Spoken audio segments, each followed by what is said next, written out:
do that. So those who will watch it on demand, we've got a few people will have to get their introductions once we get into the country, which is part of the fun. So with that, I guess I'll just kind of start it up right here. So a couple things that we're going to cover today, and then some stuff that we won't cover today, but we're going to lay some foundations for everything. The main goal is to get a quick introduction to CHOICE. We'll spend so much time in country learning about what CHOICE does from a development perspective, far beyond expedition. So we'll save a lot of stuff there, but I just want to briefly touch on a few things because I think it helps understand how this trip fits in and what the real kind of purpose of expeditions are. And then we're going to go over all the questions that come up at this stage, which is, where are we going to be working? Where are we going to be staying? What is the community going to be like? So everyone can kind of start to get a little bit of a picture so there's not complete shell shock when you get into the Altiplano, which there will be regardless. And it's been a few years since I've been back.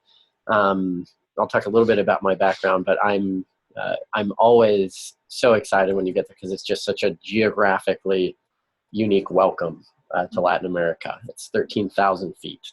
Is where we'll be flying into, which is pretty great. So we'll go over the itinerary, kind of some of the nuts and bolts there, and then mostly spend our time painting a picture of what it looks like when we're in the community. So everyone's got a really clear understanding now so that as you're preparing, you know the right questions to ask. And so this is certainly meant to be kind of the kickoff of a lot of Q&A that gets a little more substantive as everyone prepares. We'll go over some rules about expeditions. We'll reiterate those, I think, quite a bit on the trip. And then just end with questions and kind of throw up the packing list and let everyone just kind of look at that, ask some questions about it. And any questions remaining on registration issues or paperwork and things like that is kind of the plan. We also have a unique opportunity, and I think we've got enough here, we'll definitely do it. As I introduce the community, we have a video from our in-country team about some project work that they've actually done in that community, which is like, I've never had that granular type of information to be able to share with participants before. So it's pretty cool. So I think we will throw that up. So to introduce myself. So as I mentioned, I grew up in Sandy, Brighton alum, huge BHS football fan. I'm not. I was a very non-traditional poli-sci nerd at school. But I grew up at Brighton High. I went to the University of Utah, studied political science and sociology.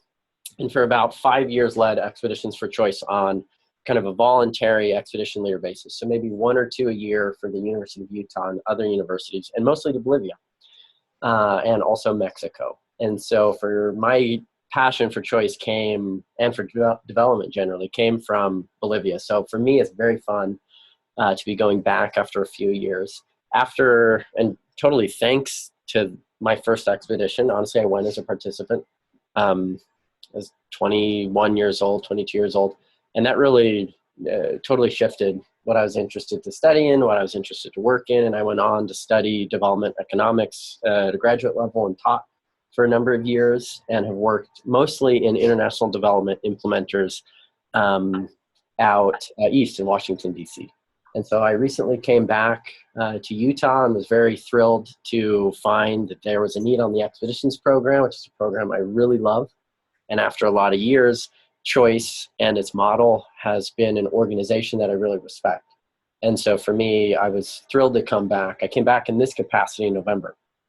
So hence my return to Bolivia in many ways is like going back to family. I love the team there. We'll introduce them briefly. So that's my background. So I really enjoy expeditions.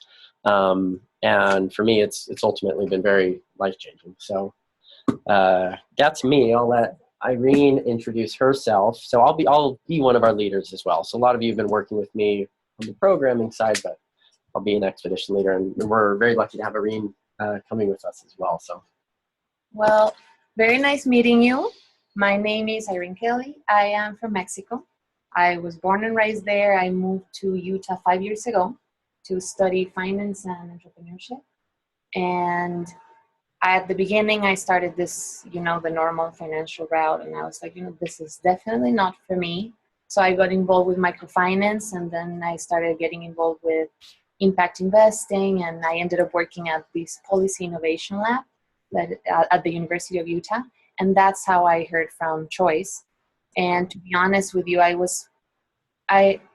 poverty alleviation has always been something very close to me that I really, really think about, and I really want to work however I can in my day-to-day to be part of the solution of that. And when I heard of Choice, and especially when I heard about the Choice model and how it works, and we're going to be talking about that a little later, I was just like, this is it. This is it. And then I jumped on board 4 months ago. So this is my first expedition. So I'm very, very excited. I'm very excited about the concept. I think it's just very cool to spend time with either your mom or your dad on a trip like this that really is something life-changing, something really, really cool. So I feel very fortunate of sharing this experience with you guys.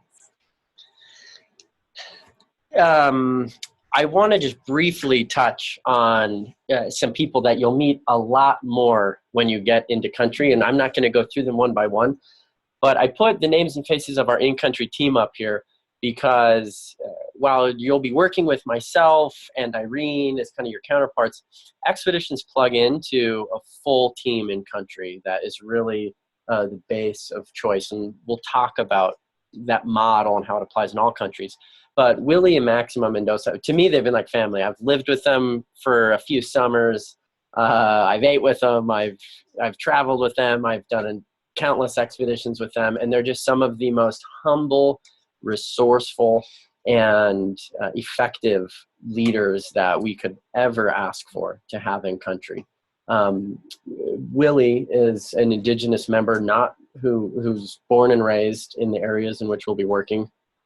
Trained as a dentist, very well educated, and has chosen to dedicate his entire professional career to building out Choice's approach to development in the Altiplano. So just such an amazing leader, so well respected. So there's a whole team of just very funny, great people that we'll learn from, and so we'll meet them kind of once we arrive. But I throw that up there so everyone kind of gets a sense that there's a community of Choice that's really around each expedition.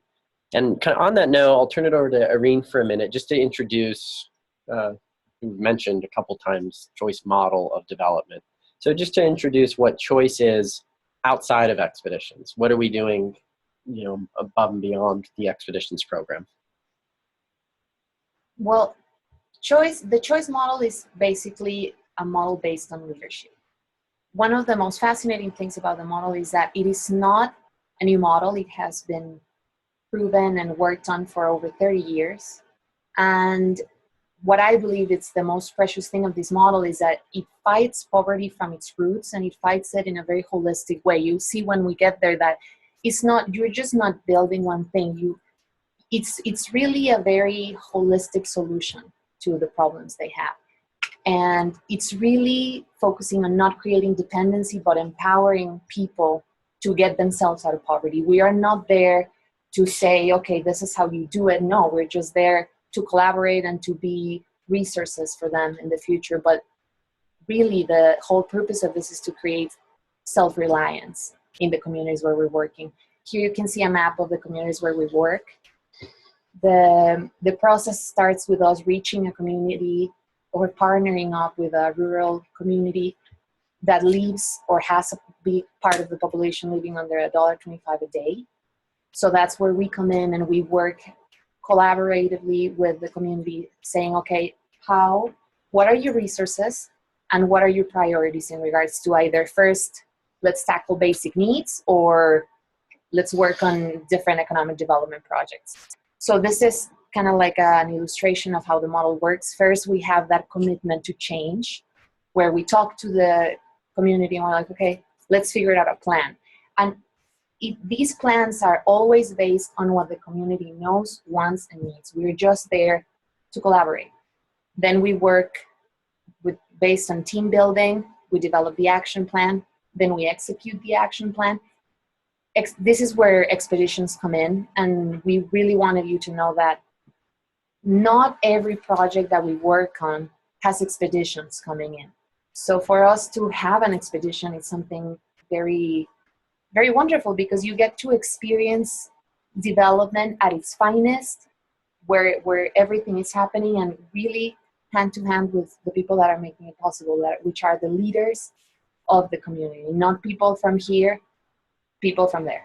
That's another really cool thing about the model, that it focuses on rural leadership. Yeah, and she mentioned where expeditions come in. The community that we're going is probably going to be, and I'll introduce in a minute, it's called Oko. And it is probably one of the best examples that I will have taken an expedition to in recent memory that demonstrates that model. I'm going to introduce the community through a little video that actually shows what the community has already accomplished with the help of CHOICE, but far outside of expeditions. And just to add some context to what Irene was mentioning, at any given point in all of our countries, there's 7 countries, there's an in-country team. And that in-country team has anywhere from 5 to 12 members and an in-country director. So I introduced Willie and kind of his team. Every country has a team like that, and they're local and native from the area. And that team spends every day going out to communities who've expressed an interest to start working together. So they see that identity and that desire. They go out and they say, great, how can we teach you, train you, help you organize so that that community, like Oko, can get together, organize, make its priorities, and then the communities themselves and all of CHOICE projects are putting in resources. They're putting in time, they're putting in many instances money, and sweat equity to build kind of the expertise around that, certainly a lot of organizational time. And so CHOICE is very patient and just supports the community, matching their resources with local resources, government resources, and also CHOICE headquarter resources.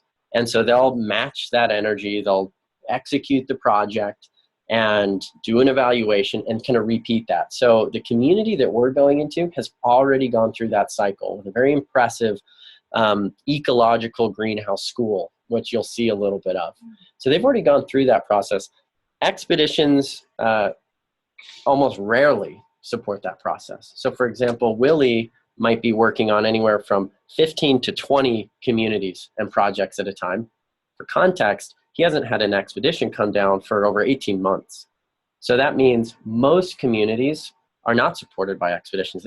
They're doing this just with our in-country team. So expeditions are this rare opportunity to come down when the community's ready, when it's appropriate, and when there's the right project, and observe and learn and support that community as it's carrying it out. And so we're kind of at this, if you look at this, the cycle here, they've gone through that cycle, and we are now coming in at the execution phase on the second round. And many communities will work with CHOICE for several years, 3 to 5 years, kind of repeating this process so that the community is left with the skills and assets it needs to fundraise and do its own projects. So there's a lot of leverage. And expeditions obviously come in on this phase of executing and celebrating. And today we'll talk about all the components of a trip and how it's, yes, we've talked a lot about working and serving. And as you guys know, probably gone abroad, that the work is a big part of what we'll do. But there's this whole other part that no one can predict, no one can plan, and that is the intercultural exchange that oftentimes is what you remember. And that's what you draw upon as this little window where you're like, oh my gosh, I see my place in kind of this global world so differently. The project is kind of a vehicle for that person-to-person interaction. And it's been at the root of what CHOICE does. We've done these for 30 years, but we work hard to do them appropriately and sustainably in a way that empowers communities, not replaces the talent and the capability that a community has. So with that, I will throw out something that I will draw upon starting now until the day our trip is done. And that is, expeditions are so different from any other type of traveling you will do. Normal trips, there's so much control over the itinerary, the activities. You go on a cruise, you pick option A, B, or C for your activity, and it's so calculable. Expeditions have a mix of things that we can know, and then a bunch of stuff like I just talked about that is impossible for us to know at this stage, but we can plan around that. So today we're going to talk about as much of the things on this left-hand side that we know, things like the itinerary and Bolivia and the community and kind of our project goals. And I will throw out now, and even for you younger gals and guys on the phone, while your parents might have invited you and something jumped out to you to come, I would start now kind of together or individually, start thinking, okay, well, what is kind of my intention for going? What am I hoping to pay attention to or to learn from? And start thinking about your plan together, and your plan individually, because it's also this weird opportunity to get so out of your comfort zone and to enter a pace that, like, we're busy. Eric, you must have thought it was interesting to have so many of your coworkers go straight from an expedition, which is such a different existence, to jump into, a professional conference. And there's a little like re-entering the world shell shock there, where you've just experienced things you don't on a regular basis. Certainly not where we live here in Utah, and so that space is so rare these days. We're disconnected from cell phones. We're disconnected from a lot of technology, also from a lot of people. And so I think right now, kind of thinking how you want to utilize that above and beyond the kind of service and expedition thing is a fun thing to acknowledge up front. And then everything on this far side is stuff that collectively we're going to do the best we can to prepare everyone for, but things will be different. Our project pace, we're very type A culture, and we set high goals. And to be fair, I'm getting a couple power women in the room. I don't know. But to be fair, you're also putting in resources, a significant amount of resources and time. And so it's very okay to acknowledge you want to accomplish and we want to get stuff done. One of the things I'll throw out now with expeditions is we will enter with that intention and clear project goals, but we will enter into an environment and a culture and a pace and a set of variables that are just so different. And so we will be flexible and ebb and flow with that, and to start identifying kind of these things that, we don't know. And so I will constantly, fall back on this framework, and it's not kind of a CYA policy for me that we are unplanned or ill-prepared, but it's rather there's just so many things that will require change and adaptability that it's helpful now to start to laugh about those things when they start to happen, because they will.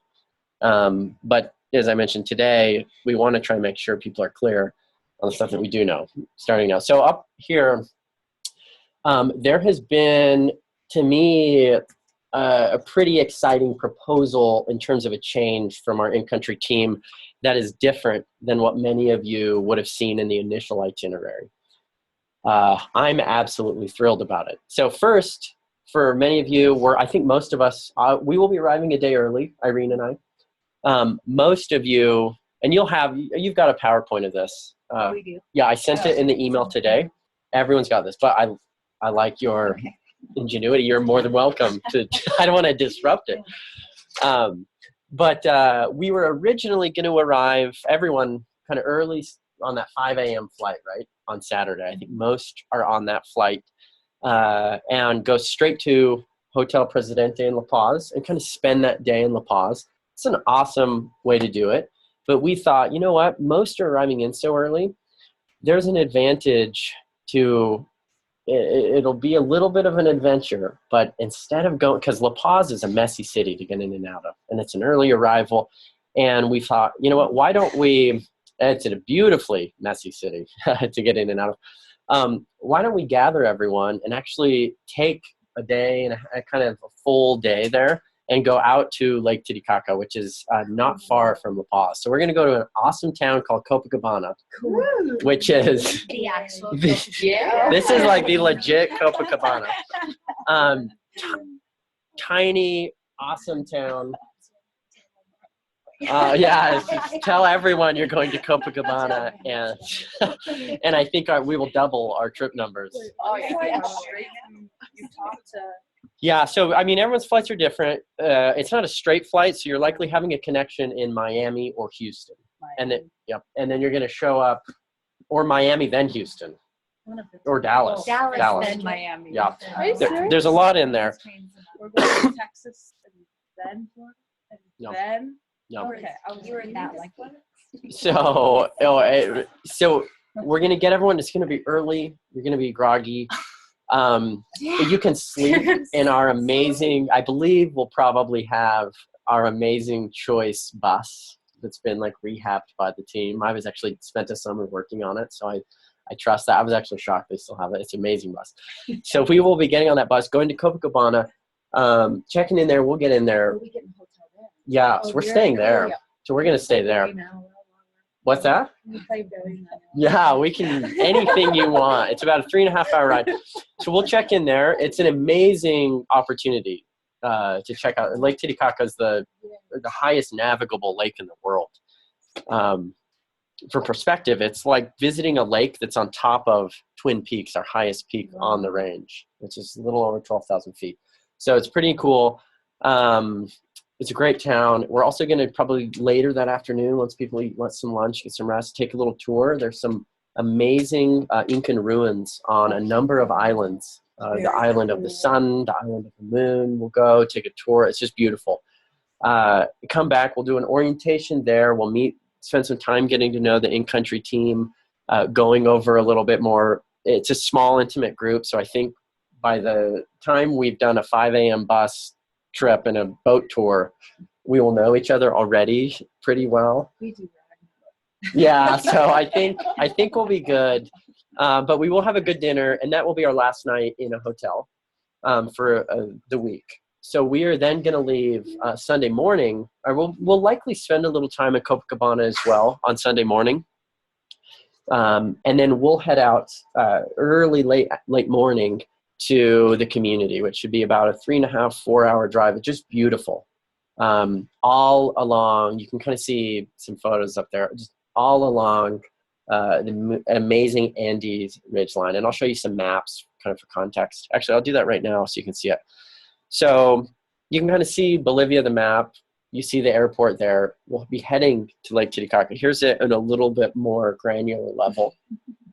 So there's ferries and there's bridges. There's a little bit of everything. Are we taking a boat, some of this? We will, when we get there, we will take a boat to go visit a few islands. Yeah. And if you can see just off to the right, of the map, kind of along the ridge line there, that's the community network area, the valley in which Choice operates. So we'll be actually nestled kind of along the base of those mountains there. And I'll show you some more photos in a bit.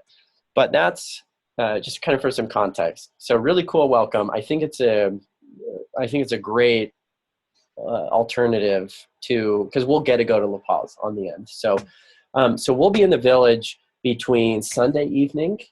We'll get in, we'll get settled. There'll be some form of village welcome. They range from wild to mild and everywhere in between. Be prepared for lots of handshakes, lots of dancing, probably eating something you will grow to hate called chuño. It's a dried potato that is buried in the ground for a very long time. It's kind of the only thing that really grows in the Altiplano. It's disgusting. Like a potato chip. No, I wish. I would kill for a potato chip. It's like a sand chip. So it's just a great opportunity. We'll get the community. We'll get settled in, start to get our bearings around the town. There'll be a lot of kids around. There'll be a lot of interest for them. As I mentioned, no expedition's gone there. So this is not just our opportunity to experience a new culture. This is their opportunity for an intercultural exchange, which is the way I think about it, right? Like, this is neat. And in Bolivia, we'll learn more about this as well. It is historically, they've had such an unfair political pressure that sometimes creates this anti-American sentiment that can exist in the bigger cities. And so people just have this preconception that Americans are just so weird. And so, yeah, I mean, it's just, and Bolivia, and it's totally safe. Everything's fine.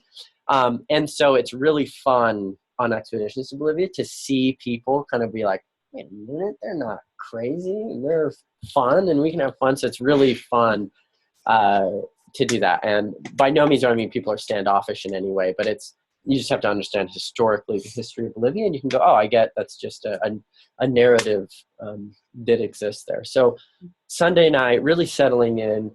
We won't start working until Monday. Monday through Thursday, we will have about the same pace in very different ways every day, which is we'll wake up kind of around 7:30. I'll talk later about how we're sleeping, where we're sleeping.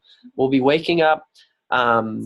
We'll kind of have breakfast really close to where we're staying between 7:30 and 8:30. Okay.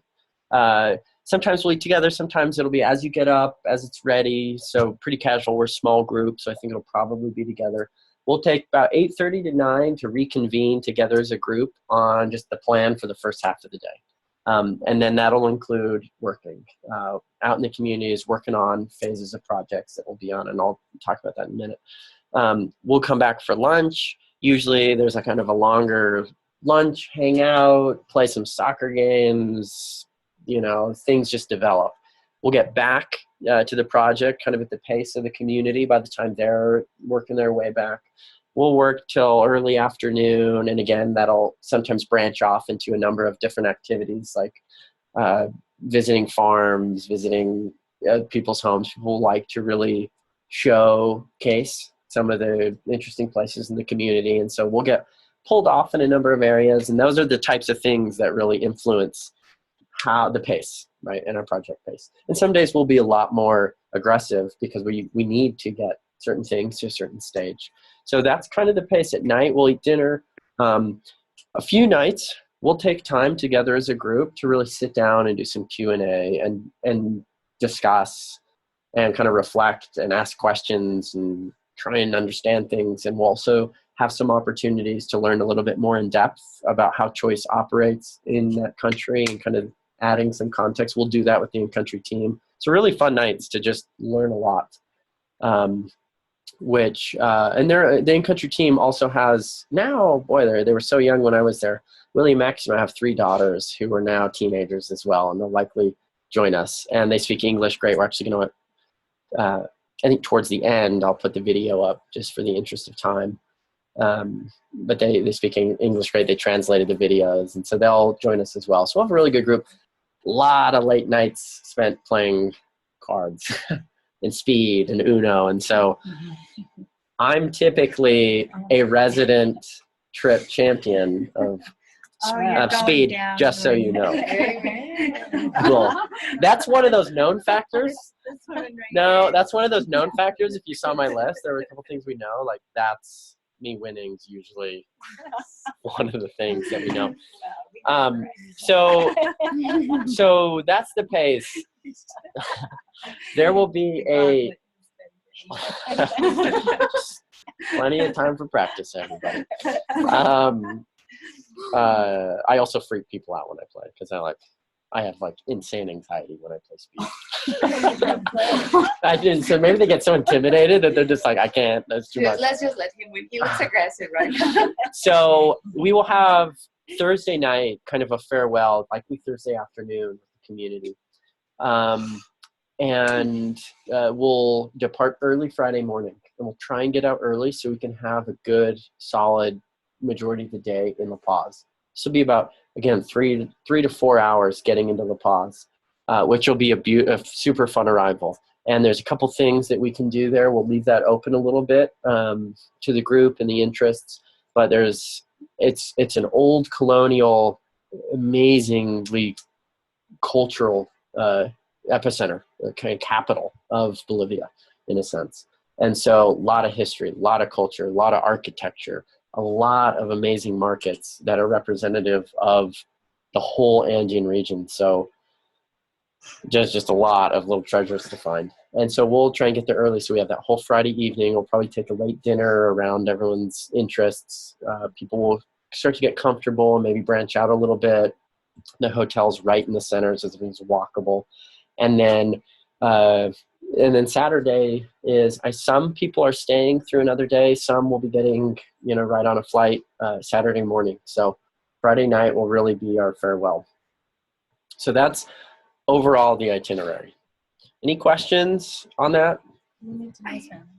No, because For you ladies, and the reason why, yeah, Yeah. so you won't even understand what's going on. I won't even understand what's going on because the communities in which we're operating actually speak Aymara, which is an Andean dialect of the Andes. There's Quechua and Aymara, and so Willie speaks 5 languages. We will, and Spanish is oftentimes spoken by the younger kids, youth and below. It's a lot more common. Older folks will have some primary Spanish mixed with Aymara. So, and on all expeditions, it never matters because you're playing, you're having fun, you're getting out there, and barriers go down very quickly. I have a question. So here in Utah at 12,000 feet in April, there's snow. Yeah. Is it going to be snowy? Yes, we'll talk about the weather. I mean, I can mention it now. Actually, we'll go into this. So we've kind of just seen this map. That's kind of context of where CHOICE operates, which is in the Altiplano. Right up here. So when we're there, the weather will likely be, and we'll give some reports as the trip gets really closer. Snow is rare. It has snowed on me actually in an April trip. April is not necessarily their cold time. It's really the good time to go to Bolivia. So it's going to be between 50s, 60, high 60s in the day. A lot of sun. So you'll want sunscreen, things like that. But it's going to be cool. So we'll talk about packing in a minute, but the name of the game is layering fleeces and, pants and because it won't be too hot during the day. Best you're kind of in a t-shirt for a few hours. So a lot of layers are kind of the way to go. At night it gets cool. We'll talk a little bit of Have like dress code, they're like no ankle kind of thing. Is that like a thing in their culture? Yeah. Couldn't wear shorts. No, so in Bolivia you're fine. Knee length is generally our rule kind of in all countries. Yeah, Nepal you'll kind of want to do knee length or more. Right. And so Bolivia, we're fine. You'll see some photos in a minute of how individuals dress, and they are classy. I'm not going to lie. I'm going to talk about this right here, actually. So they are. It's insane. So I'll in a minute. So this is just kind of an example. It's going to be beautiful. It's arid in the wet times. Spring, it's really beautiful, which we'll be catching some of that, and very green. Other times it's a little bit more dry. So as you can see, I just mentioned, they dress very clearly. The women have some of the most beautiful clothing that you will ever see. Colorful dresses, amazing blouses, handmade sweaters.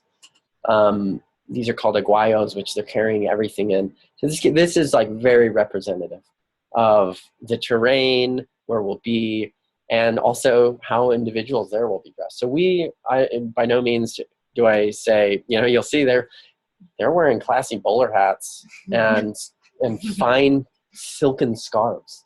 And sometimes we show up as expeditioners in like marathon outfits and like neon, and it's just like, oh my gosh, I feel like such an idiot. So in terms of dressing appropriately, I really think pants and warmer sweaters, and we'll be working, but so things that you're layers, down layers, things like that, especially for night. But so this is the traditional clothing, which is just absolutely beautiful. Yeah. Okay, so I am going to breeze through a few things, and we'll end with the video because I do want to make sure that just for the sake of time, we can get to everything that everyone might have. But so the village is called Hiscoco, as I mentioned. It's about a network of 70 families, and most villages exist within a network of a handful of communities, a handful of other villages that sometimes we'll be able to see from a distance because it's so flat and it's so plain. But so this is 70 families. It's a good-sized village. Some will live near the community. Most will live pretty spread out. And this is an example of the ecological classroom that was built just not, within the last few years. by the community with CHOICE. And it's an amazing model of education. And for a number of reasons, which we'll learn there, it's very innovative in terms of what it does for the community. And it brings experiential growing into the classroom, and it brings also quality nutrition to lunches in a way that, you know, people wouldn't otherwise have. We are going to be expanding this center with the construction of a library that in the future will be utilized as kind of a computer space. So students can start to learn basic computing and word processing. So very exciting. That's a big project. So they have Yes. Yes. Yeah. So electricity will be available. We will be staying, I'll talk about that, in a subset of classroom. So kind of that are kind of connected to this. So we'll be camping out in a room not very different from the one that we're looking at. In their village, or like camping out in like in the school? In the school, we're, Okay. yeah. So That we'll, we're working in? not in the school that we're working in, yes, not in the, we'll be building an addition to that school. So we'll be right up in the project, which is great. One note on this, we have from doTERRA actually been given a number of computers, and we try to get those out to certain projects that they have relevance for. And Willie's asked if it's possible for us to bring down at least one, possibly two computers to kick off that we have here at CHOICE. I just took 12 computers to Nepal and they're storing them. Did you ship them? They were in like a. Oh my goodness. where you pick All them up. 12? What, laptops or something? Oh, wow. And then They took them out of the bin. Like somebody. But then they got them back in Nepal and they wanted drive money. Yeah. That was more than. Nepal is So I gotta tricky. keep 'em. Nepal is very tricky. So I'm not taking. Yeah, so I'm optimistic. So Let's put her in. So one of the things is I want to try and get down 12. These are not laptops. So these have a tower, a keyboard, and a lean desktop. They're smaller. So if anyone feels like they would be able to mule down a component of that, let me know, because it would be awesome. Because I want to try and get two down, because these would actually go towards the school that we'll be finishing for the computer lab, which is great. And we have them here, and it's rare for expeditions to go on. We never ship things for that exact reason. It's extremely cost prohibitive, and they can be very expensive in country. So it's sometimes we're in a. So is this just what we carry on? It would be not a carry-on. It would be wrapping them in some bubble wrap and throwing it in your checked luggage. And Are we just doing that? so this would be like an addition to that. And we don't need to do backpacks. I'll kind of comment at the end. Those are the most useful.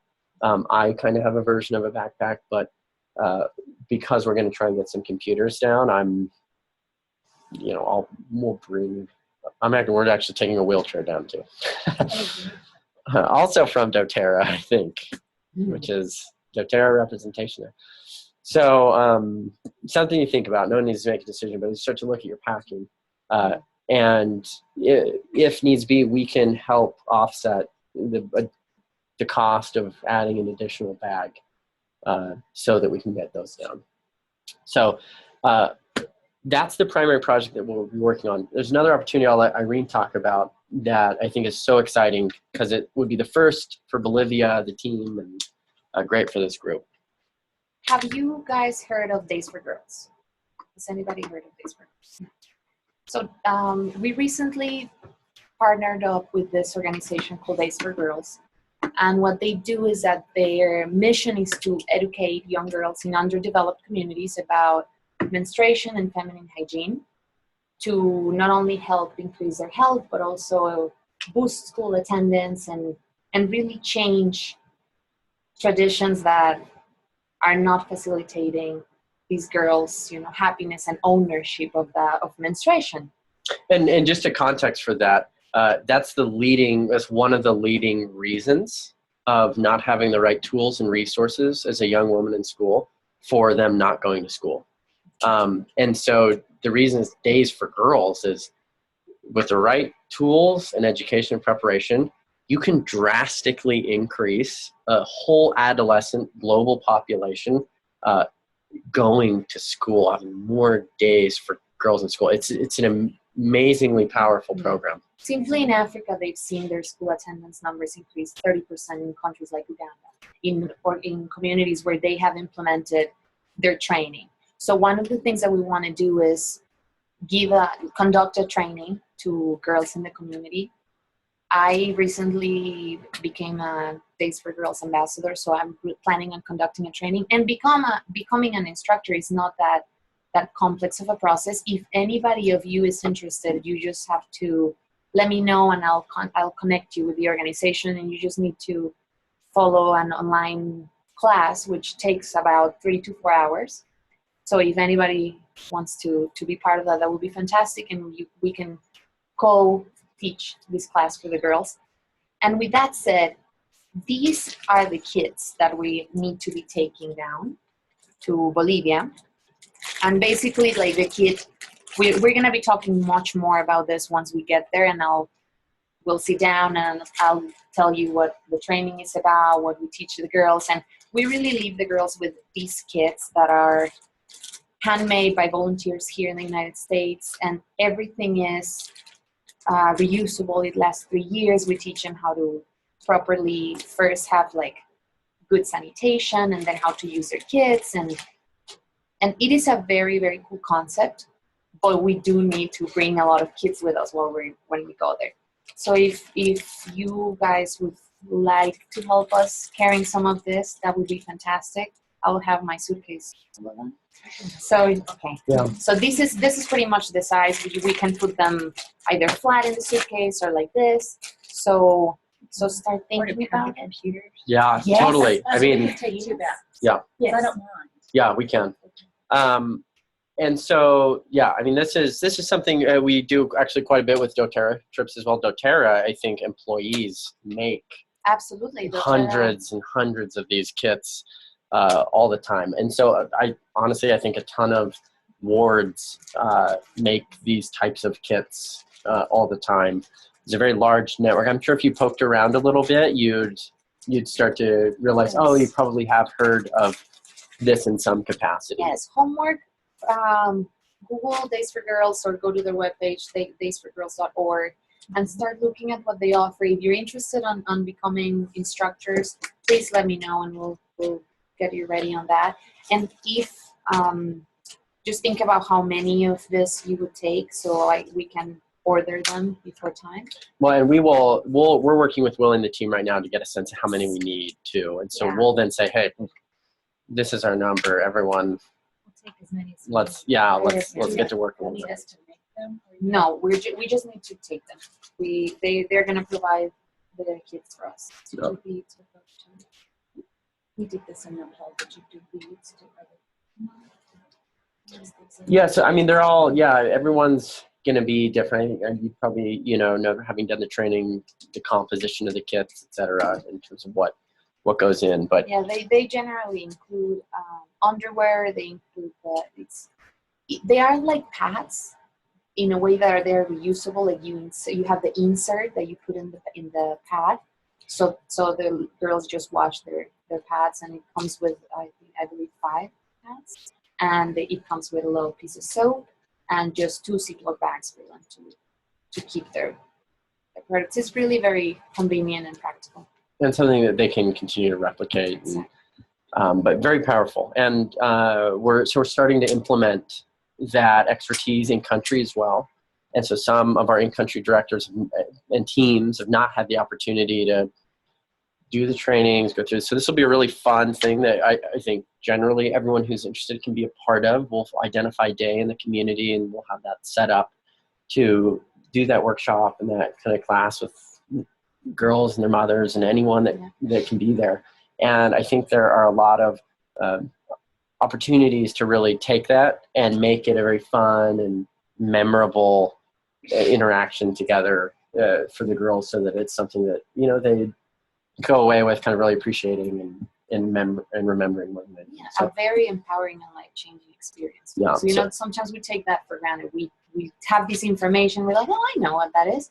But what if you didn't? Like, it really makes a No. difference not knowing what menstruation is and how we should feel about it. So we're excited Even about if it. people don't get trained as an instructor, Oh, they can still help. Totally. Oh, That day absolutely, will be all absolutely. hands on deck for that Oh, yeah. that training. And so for those who are interested to get a sense for it, though, connect or who might want to contribute, I think the point of contact will be Irene in really designing out how we want to approach that Yes. hour and a half together with the community. So everyone, I think, will have plenty of time to plan and build and get up to speed on that. So It will all be part of the training.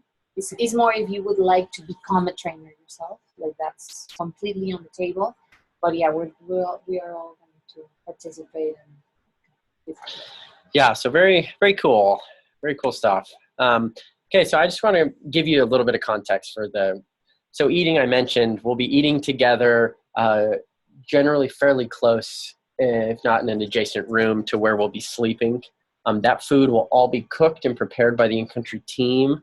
It's amazing. It's safe. We'll have clean water. We strongly encourage everyone to avoid as much food, if not all food, in the community as possible. Once we get there, we'll talk about polite ways to go about that. But we'll eat really well. We'll eat 3 square meals a day. I do encourage everyone to, while we'll have snacks and things in between, bring comfort snacks and granola bars and things that you just know. I bring a bunch of like Snickers, Milky Ways. It's just chocolate's all of a sudden so nice after like one day of like being uncomfortable. It's like this go-to thing. So bring some things, but we'll have great meals. Sleeping will not be too different than what you see down here on the bottom. We may have the opportunity to divide out a little bit into smaller groups, into partitioned off spaces, but we'll likely all be in the same larger space. And we'll have some straw mats that the team will provide. I recommend that everyone also brings a light camping air mattress. There's this tiny like thermarest, they roll up. Yeah, you blow them up.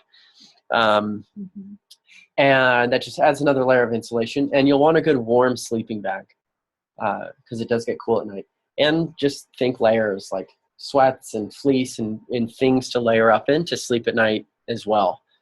So pillows, camping pillows, anything that you would normally take to kind of be comfortable camping. Our stuff will all be out there. The bags that I find, so yeah, we will not be hauling a lot of our personal luggage, but backpacks and duffels are really the best just because there will be a lot of transfer points, and wheeled luggage is just awkward and it breaks. And, that said though, totally fine to bring because we will be loading it up in different instances kind of on the trucks and things like that. But yeah, you'll kind of just be living out of your bag. So duffels can be helpful because it's easier to get in and out of. Sometimes camping backpacks, in order to get like this one sock, you have to extract everything. And so if anyone has any questions on that or types of bags, or just let me know. But so yeah, kind of space there. And this living component becomes one of the funnier parts of expeditions because you're just hanging out and you're playing cards and people are snoring and it's loud. But we kind of wind down around an appropriate time, and it oftentimes becomes a very thoughtful place for group reflection and chats, and some of the most important conversations happen there. So you've kind of seen some context where we'll be working on construction. That's going to be a mix of a lot of cement work and digging work and filtering and sifting work and supporting the team. And we'll learn quite a bit about how that's going to roll out when we're there. So it can be very diverse. And they'll teach us how to do Yeah. No, for sure. I mean, You're in charge of teaching it. so we'll get up to speed pretty quick. And as you'll see kind of on that far right photo there, it's a lot of people working together. And so the community's involved, and the principle around working is that the community is really running the show.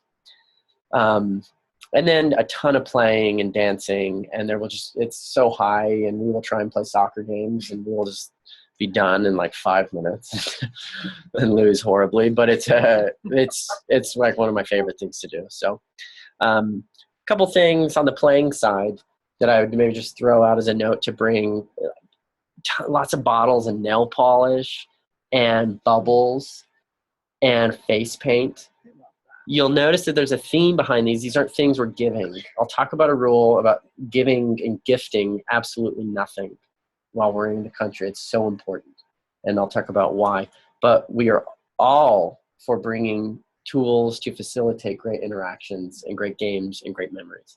So so soccer balls, you can bring deflated soccer balls and pumps. Photos, like Yeah. you have the thing that comes out. They love keeping Yeah. the photo.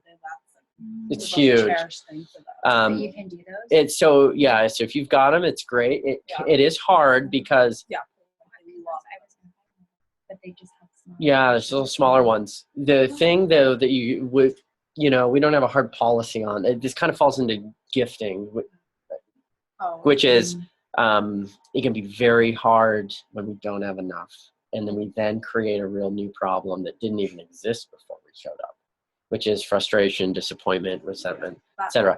So did you experience? Because like they just kept wanting Yeah. photos, and then like we had to like no. Yeah. But then we just had to like put it forth like what you can have and what you can't have. It just took a little bit. So digital cameras, things like that are great. Sometimes people have never seen a photo of themselves. So even having, that. So if the photo thing, if there's enough, if you bring a huge supply, it's like, okay, in the right context, like we're doing the Days for Girls training, and after the class, we have like a set number closed people in this room, like we can maybe manage that. A bunch of kids outside on a soccer field, like they will come for hours on end, and we will never have enough bouncy balls or photos. So it's about controlling that environment to some degree. A lot of time for learning. We will spend a lot of time learning while we're working, a lot of Q&A with community members, a lot of time learning with the community and learning with us and the in-country team at CHOICE. And tons of joy. I've had some of my most favorite memories just celebrating. And so that's something to plan on. And then this is, kind of what it's all about. This is a great fire. This is someone enjoying clean running water for the first time in their entire life after having to walk kilometers multiple times a day. Can you imagine what that's like, right? And so this is all about that project and the process around that.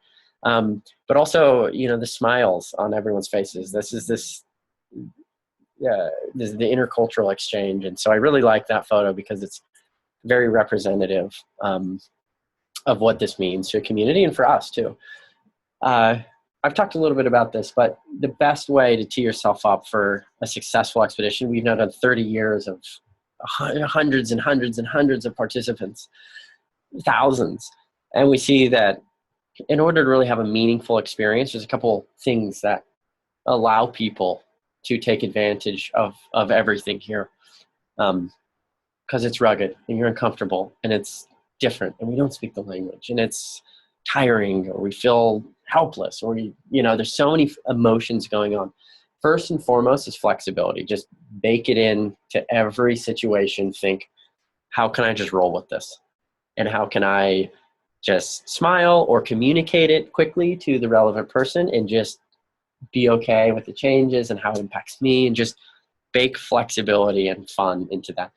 That naturally goes well when we have a good sense of humor and we find the joy in every dismal turn. For example, in Bolivia, the one time it snowed in like a really long time, which no one anticipated, that took down 2 walls of a school that we had actually been working on. It was because it was wet. And everyone was just, the village itself, everyone was just laughing when they strolled in.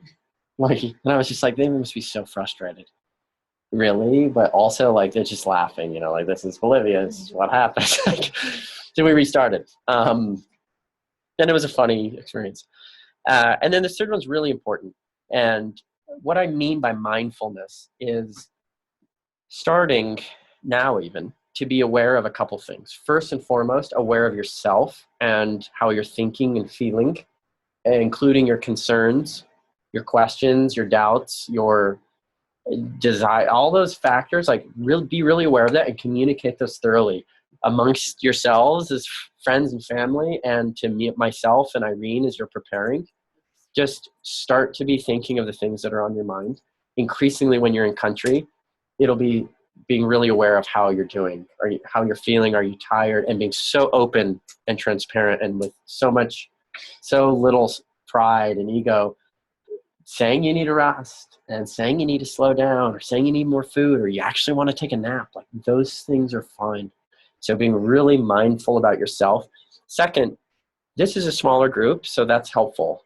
But generally, there's a lot of us, and it's fast and it's chaotic. So being very mindful of everyone else and how they're doing, and asking people how they're feeling, and getting people water. And if everyone kind of starts to take on that role of keeping an eye on each other, everyone drinks enough, everyone eats enough, no one's getting sick, no one's getting tired, no one is going, unlooked after for. And then the other part is being very mindful of the fact that we are like very invited guests into an extremely sensitive relationship that a community has built with CHOICE over years.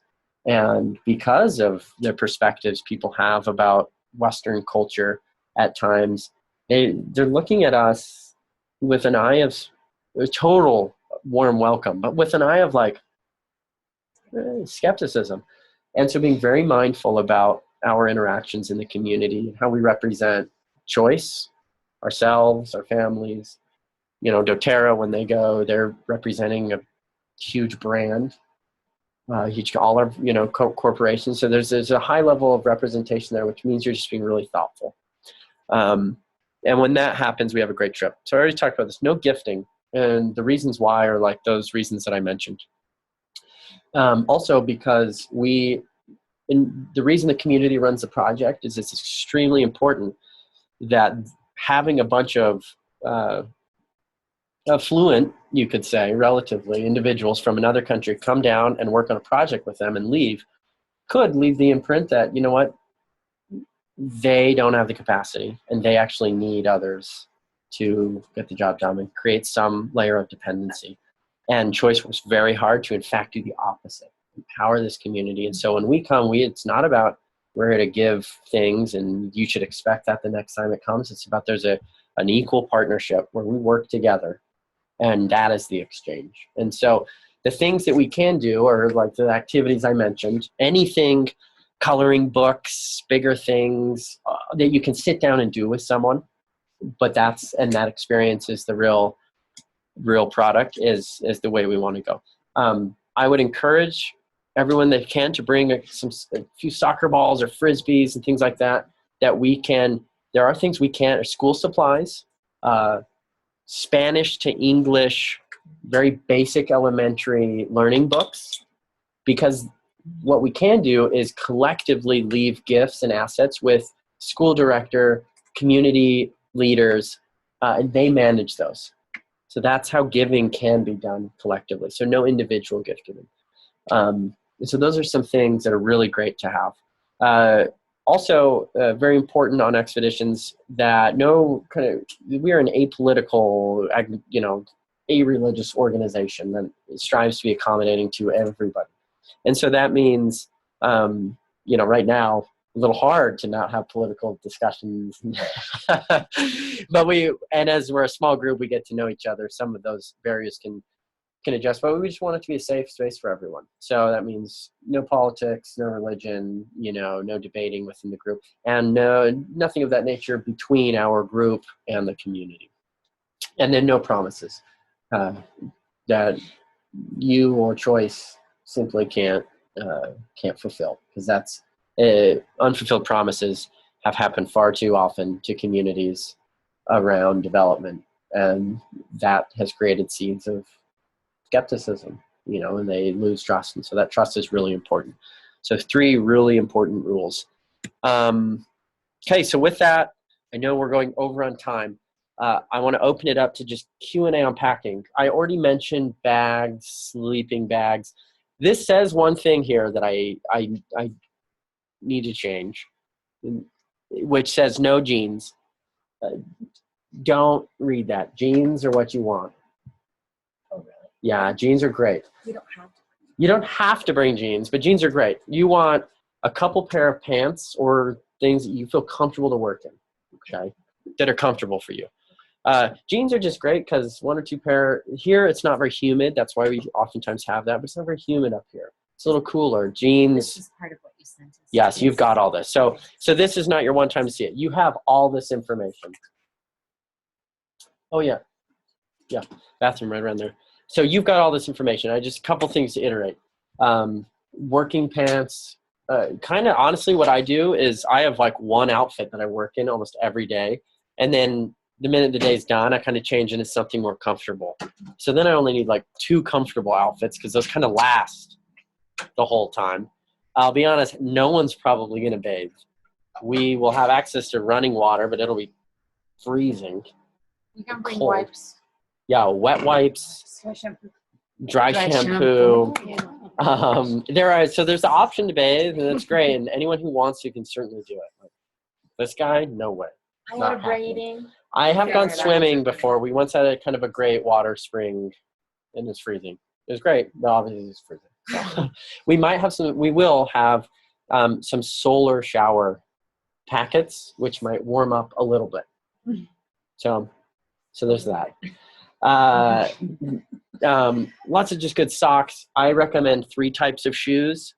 A good pair of working shoes. You could probably get by with 2 types of shoes, to be honest, on this trip because of the weather where we're at. But generally, like a good pair of working boot type shoe, and that's your day shoe. And then like a tennis shoe for maybe just like lounging around, playing soccer in, something a little more active that can be used if your boot gets dirty or muddy or wet. And for bathroom, and also it's just to back up like a light sandal or something like that can be great. So that's kind of a good mix of those. You'll want a good sun hat. Again, layers and sweaters and Swimsuit for shower. yeah, bring it just in case. Oh, yep. Totally just in case. So, and again, a couple other things just to hit here. It's like sunscreen and sunglasses. It can be really bright and just super exposed where we're at. So sunscreen is going to be really important. Any questions around some of these key items? I'll kind of pull to this next one here. A couple types of medicines that are helpful to have. We will have a first aid kit on the trip. We will have oxygen. One thing to be very mindful of, we'll have a tank of oxygen, is we're at 12,000 feet. And that's why we take a day and a half to start to adjust. And Sundays, you're kind of 2 days adjusting. But altitude sickness is a real thing. And we're lucky because we live already at a higher elevation. And for those of us who go up skiing and things like that, we're somewhat adjusted, okay, or getting there.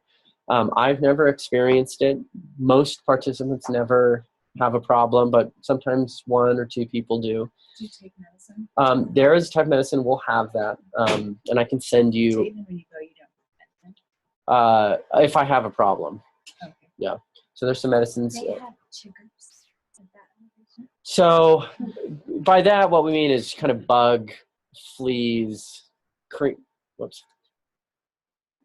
Kind of like,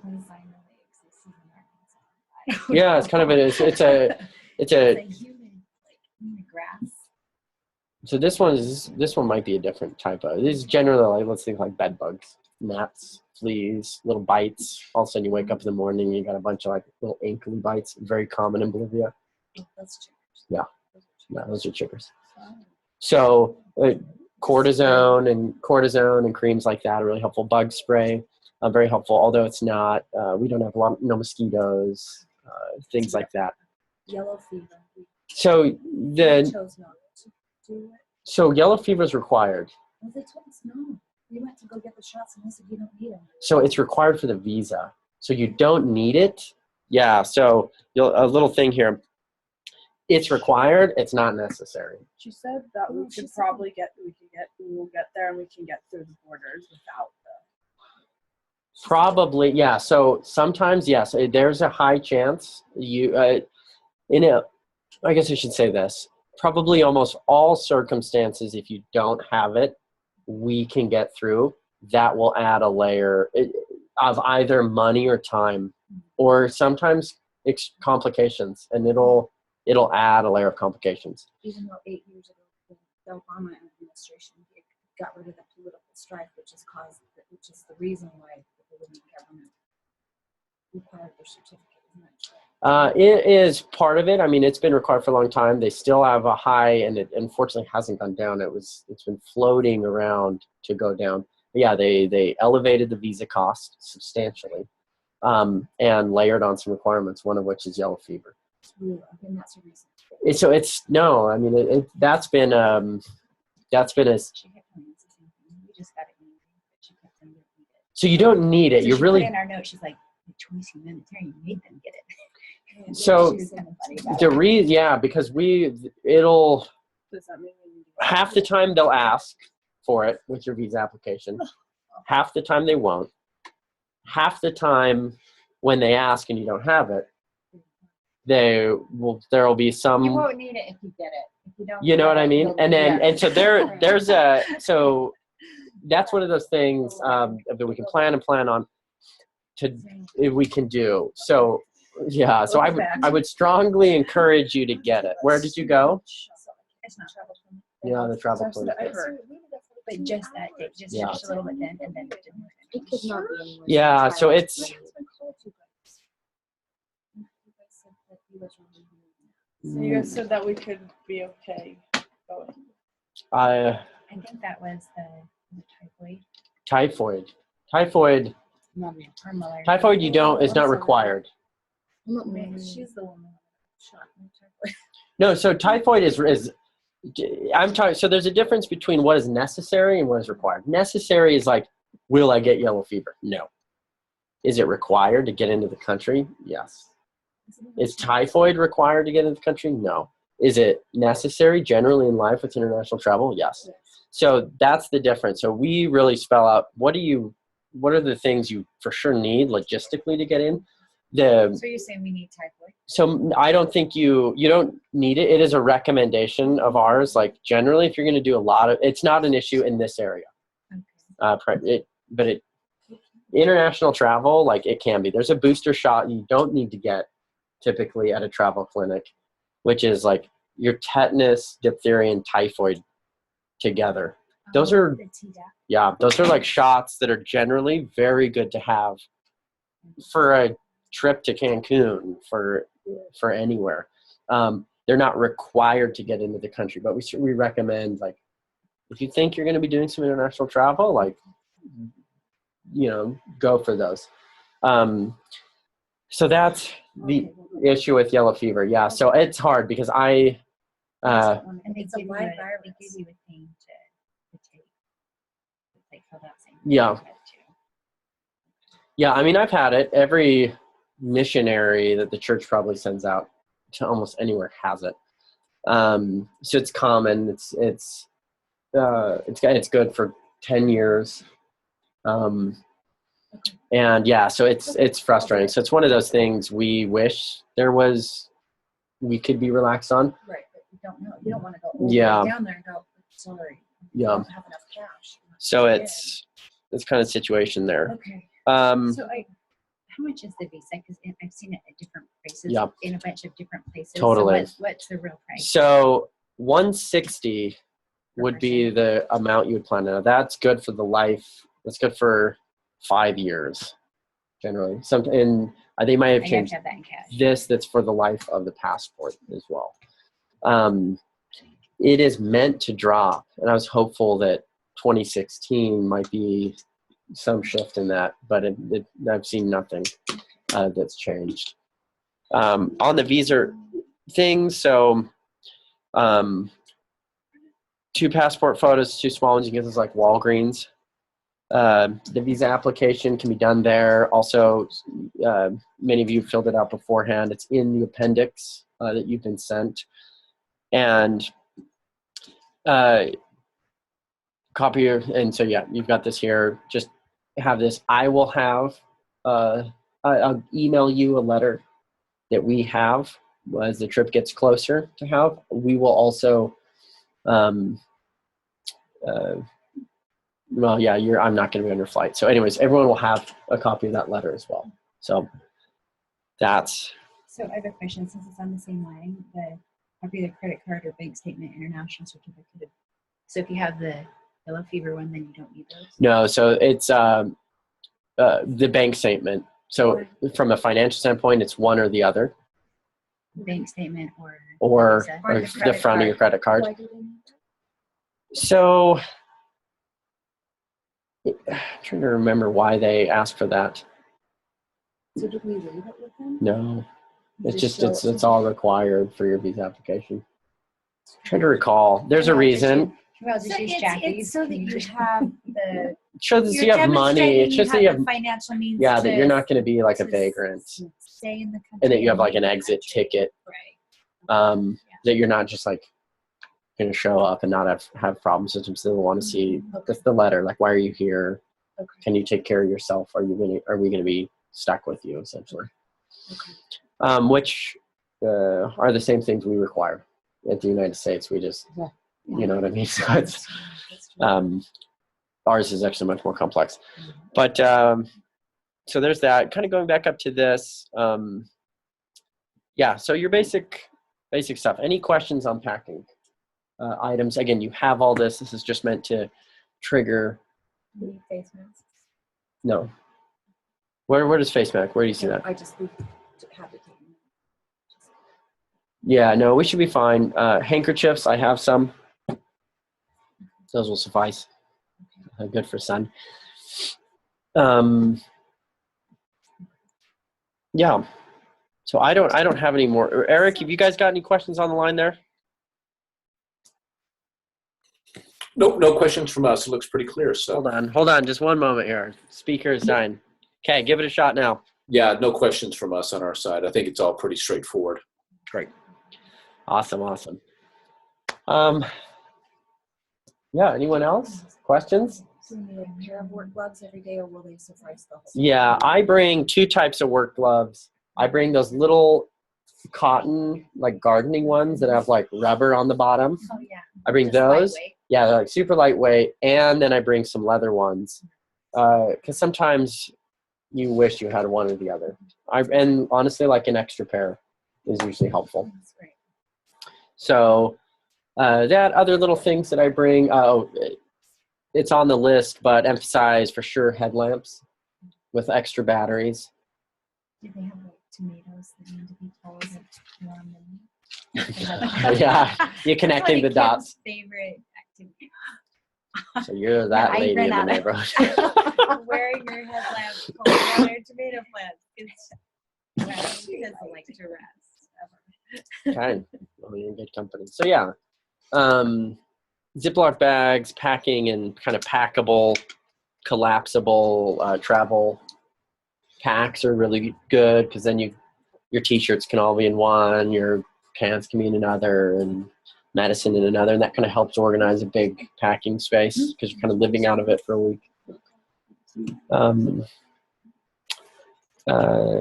Yeah, I feel like we've covered a lot of information. And Where did you get your duffel bag that goes into it? yeah, so the bag I love, and I'm I buy like one thing a year. And so I like research very thoroughly, and I've been so happy with my decision on this bag. So North Face makes a duffel bag.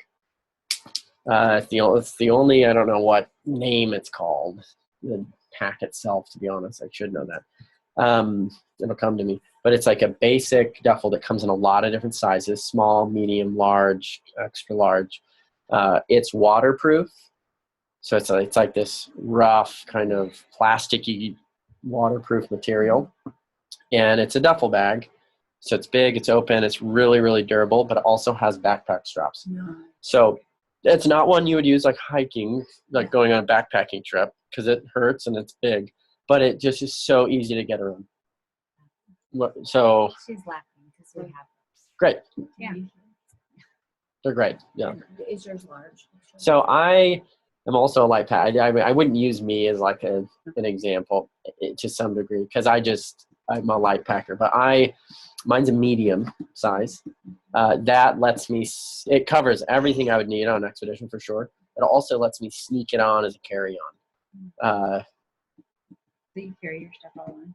I do, or I'll always, because I'm usually bringing a bunch of other things too, so that lets me just save a little bit. And a large is, so if you're going to be checking it and you want something that's just good for, like, you could put a ton in your sleeping bag, all that stuff. Large is great. But check them out. Those are good. Look online. They have backcountry.com usually has them cheaper. But it's a great bag. It's like, will last forever. So. Lots of toothbrushes, take drugs probably before we go. Yeah, take your basic items. We'll have a lot, but the types of things that are listed in there that you kind of want are like Imodium and your NyQuil, Dayquil options in pill form, just for the achies if you get the fevers and chills.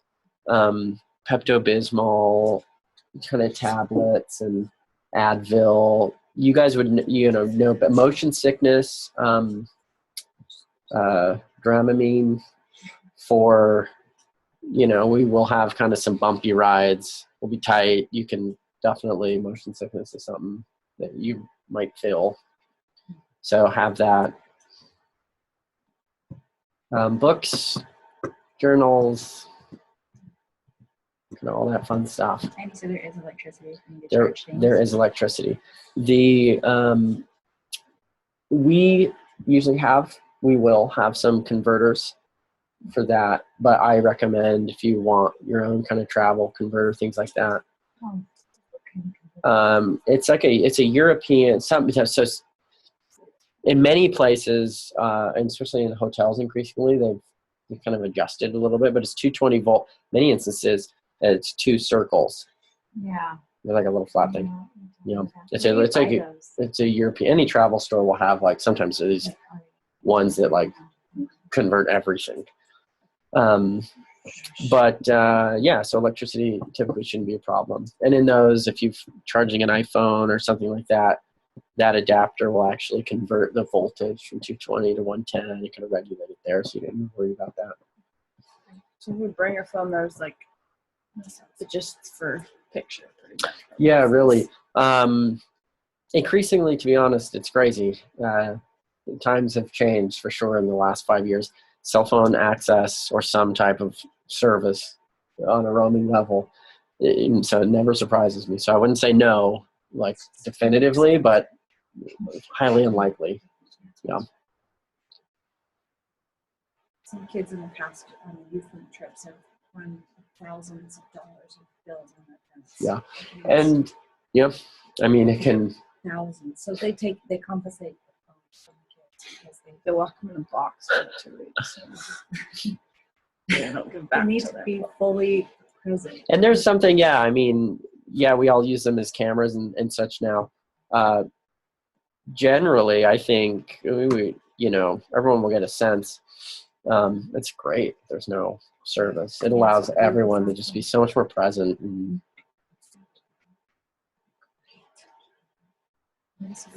This will be a good experience. yeah, I'm really excited.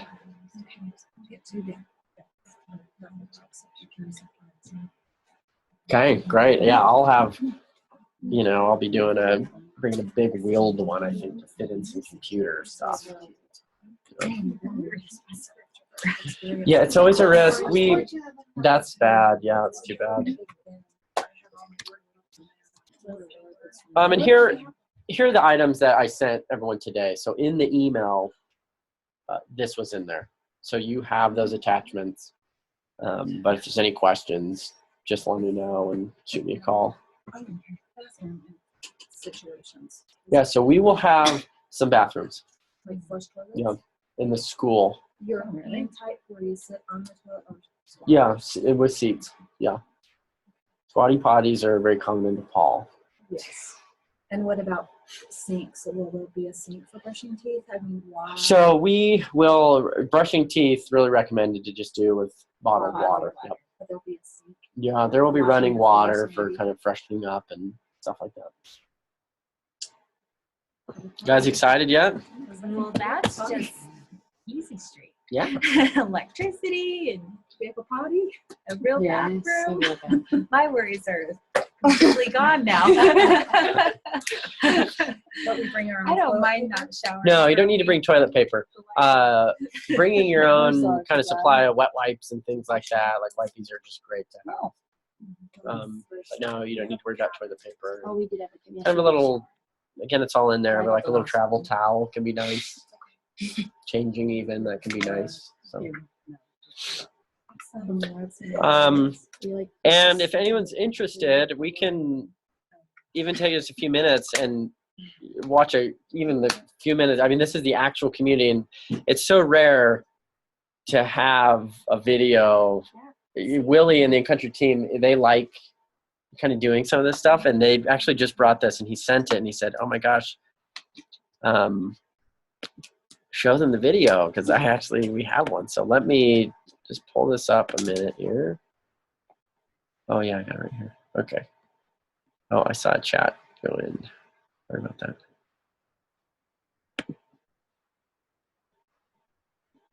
Oh yeah, great. Yeah, that's Eric mentioning their work in Days for Girls. Okay, hold on here. Okay.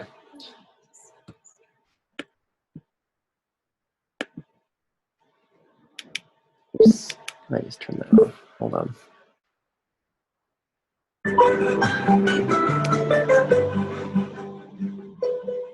My name is Lydia Quispe. Our school is fallen down and asked for help for a new classroom. Help! Our school is flooded with water during the rainy season and the construction is clay. We're ready to work with our own hands and bring with stones and sand instead. We ask help us because our classroom is on the water. We order the construction of ecological classroom and we will work with our hands and collect material ready like stone, sand, Cursos etc. ecológicos. Eso sería, licenciado, y que con estos trabajos en nuestras manos también vamos a apoyar también, no es que no, licenciado. We order the construction of ecological classroom and we will work with our hands and collect material ready like stone, Nuestro sand, material también etc. estamos conforme, licenciado. What's your name? Gilmar Calle, I'm Realmar Calle Patsy. I am leader of the school community. This is the planning phase. Meeting planning and agreement between Choice Humanitarian and his Cauco community, where social inclusion and participation of women is essential, also children and elderly. Construction phase. The entire community is working on the construction of ecological classroom. They are very happy because their children will have a comfortable and well-lit classroom and can learn to grow vegetables.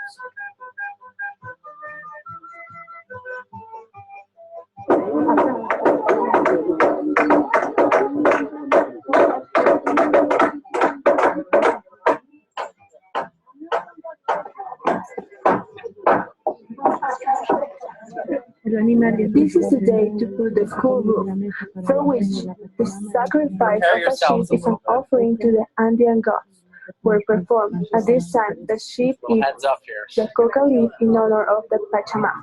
Blood of Pharaoh sheep is offering to Mother Earth and bless the walls and foundation of the building, so that the children are So saved this in is ecological classroom. this is an important community sacrifice for this classroom.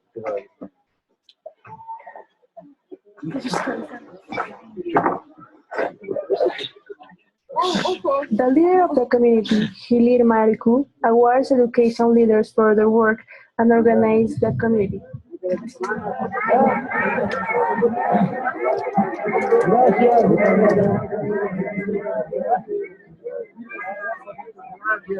this is an award. This is kind of a It was recognition. time for celebration. At Some that, Junyo down all there. community women bring food back loading, consisting of potatoes and chuño beans shared with A the lot community. of potatoes. The potato comes from this. That's where it's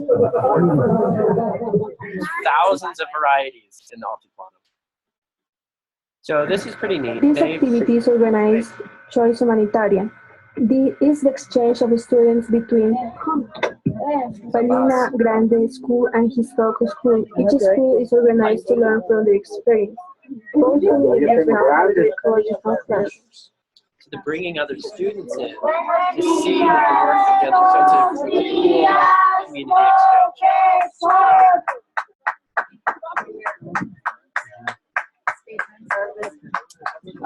Yeah, in essence, yeah.